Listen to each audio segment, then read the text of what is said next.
ଆଜିର ପ୍ରସଙ୍ଗ ପରୀକ୍ଷା ପେ ଚର୍ଚ୍ଚା।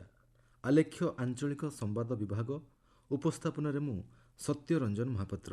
ପରୀକ୍ଷା ପ୍ରାୟତଃ ଛାତ୍ରଛାତ୍ରୀ ଏବଂ ଅଭିଭାବକମାନଙ୍କ ପାଇଁ ଚିନ୍ତାର କାରଣ ପାଲଟିଥାଏ। ପ୍ରଧାନମନ୍ତ୍ରୀ ନରେନ୍ଦ୍ର ମୋଦିଙ୍କ ପରୀକ୍ଷା ପେ ଚର୍ଚ୍ଚା ପଦକ୍ଷେପ ଏହି ଧାରାକୁ ବଦଳାଇ ଦେଇଛି। ଏହି ପଦକ୍ଷେପର ଅଷ୍ଟମ ସଂସ୍କରଣରେ ପ୍ରଧାନମନ୍ତ୍ରୀ ଆଜି ଛାତ୍ରଛାତ୍ରୀ, ଶିକ୍ଷକ ଏବଂ ଅଭିଭାବକମାନଙ୍କ ସହ ମତ ବିନିମୟ କରିଛନ୍ତି। ପରୀକ୍ଷା ସମୟରେ ଚାପ ଏବଂ ଚିନ୍ତାକୁ କିପରି ଦୂର କରାଯାଇପାରିବ ସେ ସମ୍ପର୍କରେ ଶ୍ରୀ ମୋଦି ଛାତ୍ରଛାତ୍ରୀଙ୍କୁ ପରାମର୍ଶ ଦେଇଛନ୍ତି।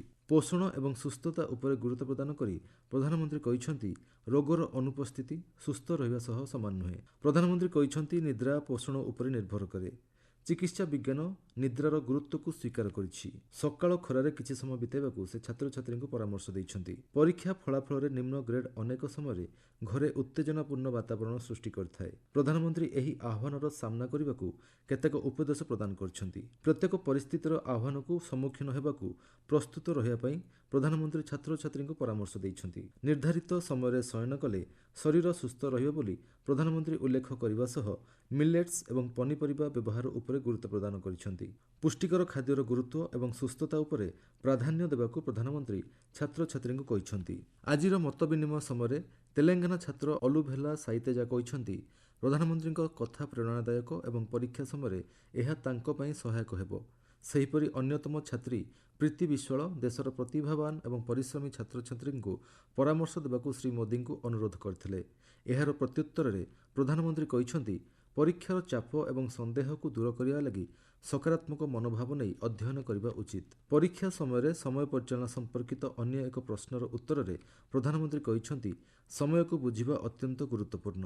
ନିଜର ଦୈନନ୍ଦିନ କାର୍ଯ୍ୟକଳାପ ନେଇ ଏକ କାର୍ଯ୍ୟସୂଚୀ ପ୍ରସ୍ତୁତ କରିବାକୁ ପ୍ରଧାନମନ୍ତ୍ରୀ ଛାତ୍ରଛାତ୍ରୀଙ୍କୁ ପରାମର୍ଶ ଦେଇଛନ୍ତି। ପସନ୍ଦଯୋଗ୍ୟ ବିଷୟ ଉପରେ ଫୋକସ୍ କରିବା ସହ ପସନ୍ଦ ନ ହେଉଥିବା ବିଷୟରେ ଆହ୍ୱାନକୁ ସାମ୍ନା କରିବାକୁ ପ୍ରଧାନମନ୍ତ୍ରୀ ଛାତ୍ରଛାତ୍ରୀଙ୍କୁ ପରାମର୍ଶ ଦେଇଛନ୍ତି। ଏହିଭଳି ବାସ୍ତବ ପ୍ରଶ୍ନଗୁଡ଼ିକର ସମାଧାନ ମାଧ୍ୟମରେ ପ୍ରଧାନମନ୍ତ୍ରୀ ନୀତି ଏବଂ ଅଭ୍ୟାସ ମଧ୍ୟରେ ଥିବା ବ୍ୟବଧାନକୁ ଦୂର କରିପାରିଛନ୍ତି ଏବଂ ଚାପରେ ଆଗକୁ ବଢ଼ିବା ପାଇଁ ସଶକ୍ତ ହେବାକୁ ଛାତ୍ରଛାତ୍ରୀଙ୍କୁ କହିଛନ୍ତି। ଆଜିର ଆଲୋଚନାରେ ସମସ୍ତ ରାଜ୍ୟ ଏବଂ କେନ୍ଦ୍ରଶାସିତ ଅଞ୍ଚଳରୁ 36 ଜଣ ଛାତ୍ରଛାତ୍ରୀ ପ୍ରଧାନମନ୍ତ୍ରୀଙ୍କ ସହ ମତ ବିନିମୟ ପାଇଁ ମନୋନୀତ ହୋଇଥିଲେ। ସରକାରୀ ବିଦ୍ୟାଳୟ, କେନ୍ଦ୍ରୀୟ ବିଦ୍ୟାଳୟ, ସୈନିକ ବିଦ୍ୟାଳୟ, ଏକଲବ୍ୟ ଆଦର୍ଶ ବିଦ୍ୟାଳୟ, ସିବିଏସ୍ଇ ଏବଂ ନବୋଦୟ ବିଦ୍ୟାଳୟରୁ ଏହି ଛାତ୍ରଛାତ୍ରୀମାନେ ମନୋନୀତ ହୋଇଥିଲେ। ପରୀକ୍ଷା ପେ ଚର୍ଚ୍ଚା କାର୍ଯ୍ୟକ୍ରମରେ ଆଜି 7ଟି ଗବେଷଣାମୂଳକ ପାଠ୍ୟକ୍ରମ ପ୍ରଦର୍ଶିତ ହୋଇଛି। ବିଭିନ୍ନ କ୍ଷେତ୍ରରେ ବିଶିଷ୍ଟ ବ୍ୟକ୍ତିବିଶେଷ ଏଥିରେ ଯୋଗଦେଇ ଜୀବନ ଓ ଶିକ୍ଷଣର ଅତ୍ୟାବଶ୍ୟକ ଦିଗ ଉପରେ ଛାତ୍ରଛାତ୍ରୀଙ୍କୁ ମାର୍ଗଦର୍ଶନ କରିଛନ୍ତି। କ୍ରୀଡ଼ା ଏବଂ ଶୃଙ୍ଖଳା କ୍ଷେତ୍ରର MC ମେରିକମ୍, ଅବନୀ ଲେଖାର ଏବଂ ସୁହାସ ୟତିରାଜ ଶୃଙ୍ଖଳା ମାଧ୍ୟମରେ ଲକ୍ଷ୍ୟ ନିର୍ଦ୍ଧାରଣ, ସ୍ଥିରତା ଏବଂ ଚାପ ପରିଚାଳନା ଉପରେ ଆଲୋଚନା କରିଛନ୍ତି। ଦୀପିକା ପାଦୁକୋନ ଭାବନାତ୍ମକ ସୁସ୍ଥତା ଏବଂ ଆତ୍ମା ଅଭିବ୍ୟକ୍ତି ଉପରେ ଗୁରୁତ୍ୱ ଦେଇଛନ୍ତି। ସେହିଭଳି ପୋଷଣ ବିଶେଷଜ୍ଞ ସୋନାଲି ସାବରୱାଲ, ରୁଜୁତା ଦିବେକର ଏବଂ ଖାଦ୍ୟ ପ୍ରସଙ୍ଗରେ ରେବଣ୍ଟ ହିମାସ୍କିଙ୍ଗତା ସୁସ୍ଥ ଖାଇବା ଅଭ୍ୟାସ, ଶୋଇବା ଏବଂ ସାମଗ୍ରିକ ସୁସ୍ଥତା ଉପରେ ଆଲୋକପାତ କରିଛନ୍ତି।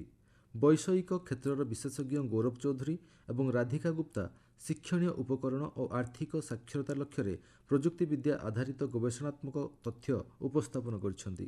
ବିକ୍ରାନ୍ତ ମେସି ଏବଂ ଭୂମି ପେଦନକର ଛାତ୍ରଛାତ୍ରୀଙ୍କୁ ସକାରାତ୍ମକ ଏବଂ ନକାରାତ୍ମକ ଚିନ୍ତାଧାରା ପରିଚାଳନା ଉପରେ ପ୍ରେରଣା ପ୍ରଦାନ କରିଛନ୍ତି। ସେହିଭଳି ଅନ୍ୟାନ୍ୟ କେତେକ କ୍ଷେତ୍ରର ବିଶେଷଜ୍ଞ ମାନସିକ ସ୍ପଷ୍ଟତା ଏବଂ ମନୋଯୋଗ ପାଇଁ ବ୍ୟବହାରିକ ମାନସିକତା କୌଶଳ ଏବଂ ପରୀକ୍ଷା ପେ ଚର୍ଚ୍ଚା କାର୍ଯ୍ୟକ୍ରମ ମାଧ୍ୟମରେ ସଫଳତା ହାସଲ କରିଥିବା ଛାତ୍ରଛାତ୍ରୀଙ୍କ ଉପରେ ଆଲୋକପାତ କରିଥିଲେ। ଚଳିତ ବର୍ଷର ଏହି କାର୍ଯ୍ୟକ୍ରମ ଏକ ନୂତନ ମାନଦଣ୍ଡ ସ୍ଥାପନ କରିଛି। 5 କୋଟିରୁ ଅଧିକ ଛାତ୍ରଛାତ୍ରୀ ଏବଂ ଲୋକଙ୍କ ଅଂଶଗ୍ରହଣ ଏହି କାର୍ଯ୍ୟକ୍ରମକୁ ଏକ ଜନ ଆନ୍ଦୋଳନର ମାନ୍ୟତା ପ୍ରଦାନ କରିଛି। ବିଗତ କିଛି ବର୍ଷ ଧରି ଏହି କାର୍ଯ୍ୟକ୍ରମଟି ପରୀକ୍ଷା ସମ୍ବନ୍ଧୀୟ ଚାପକୁ ସକାରାତ୍ମକ ଶକ୍ତିରେ ପରିଣତ କରିବା କ୍ଷେତ୍ରରେ ଏକ ସୁଯୋଗ ଆଣିଦେଇଛି।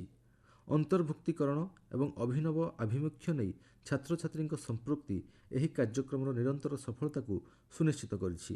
ପରୀକ୍ଷା ଅନ୍ତ ନୁହେଁ ବରଂ ଆରମ୍ଭ ବୋଲି ଏହି କାର୍ଯ୍ୟକ୍ରମ ପ୍ରତିପାଦନ କରିଆସିଛି।